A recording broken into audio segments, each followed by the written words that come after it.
Hilal, les rôles algériens exposés dans la question du Sahara marocain ne se démentent pas.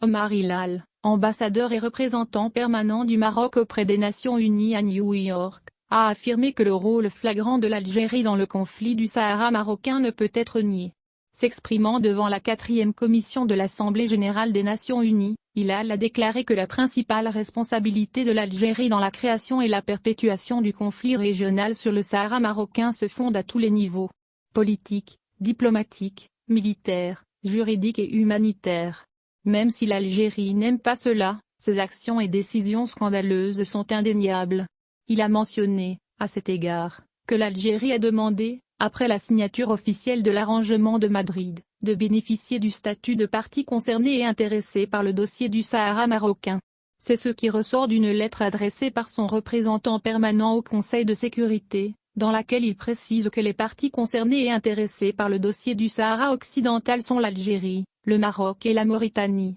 Cette revendication a une valeur historique, a expliqué l'ambassadeur. Il consacre le fait que l'Algérie est une partie concernée, avant même le Maroc, et a complètement ignoré le Polisario, bien qu'il ait été nouvellement créé à l'époque par l'Algérie et son allié, le dictateur Mouammar Kadhafi, notant que l'Algérie a participé directement à l'Amgala 1 et 2 guerres, dans les années 70 du siècle. Des dizaines de soldats algériens ont été capturés par les forces armées royales. Le diplomate a également souligné que, selon ses journaux, l'Algérie a dépensé, pendant 46 ans, plus de 375 milliards de dollars dans la guerre d'usure qu'elle a menée contre le Maroc, y compris financer, former et armer pleinement le Polisario, au détriment de son développement socio-économique, notant que l'Algérie met ses services diplomatiques au service d'un seul agenda, c'est le Sahara marocain. L'ambassadeur a également mentionné que l'Algérie a rejeté l'accord-cadre préparé par Jeanne Baker en 2001, et a proposé de diviser le Sahara marocain en 2002,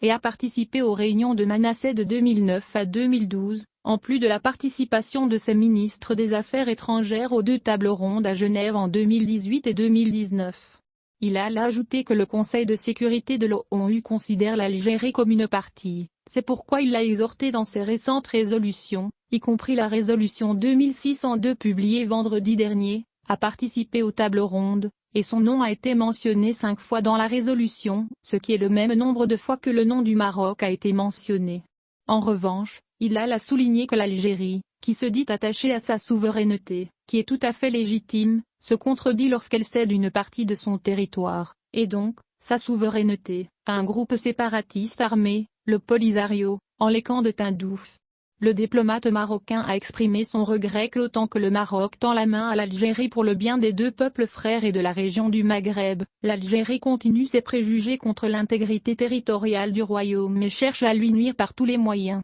Il a conclu en disant, même s'il ne fait pas appel à l'Algérie, le Maroc, avec son histoire millénaire qui s'étend sur des milliers d'années, poursuivra le processus de développement et décollera au profit de son peuple de Tanger à la Gouira. Nous ne cesserons de souligner que le Maroc est dans son désert et le Sahara est dans son Maroc.